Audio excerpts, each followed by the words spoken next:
आजचा 6वा दिवस आहे.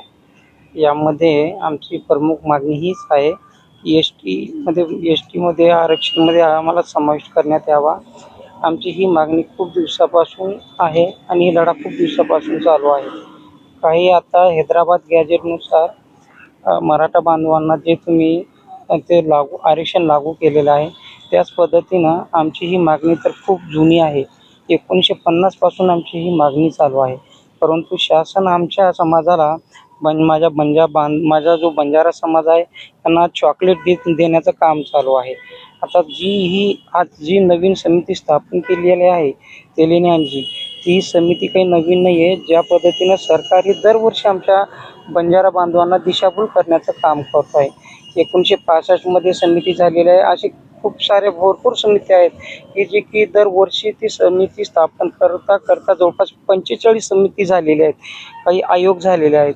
यामध्ये कुठल्या पद्धतीनं तो ठोस पुरावा निघत नाही आहे. फक्त सरकार आमच्या समाज बांधवांना, आमच्या बंजारा बांधवांना फक्त दिशाभूल करण्याचं काम करत आहे.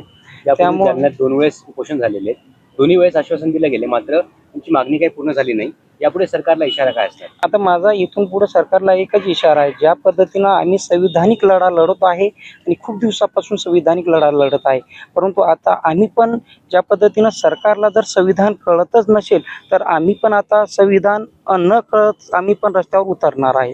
आणि रस्त्यावर उतरणार आहे जोपर्यंत आमची मागणी आणि आरक्षण हे लागू होत नाही तोपर्यंत आम्ही रस्ता हा सोडणार नाही आहे.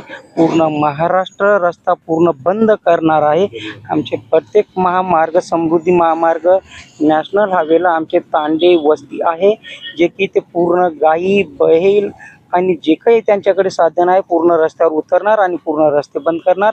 जोपर्यंत सरकार आमचा आरक्षण हा आमच्या पदरात देत नाही तोपर्यंत माघार नाही.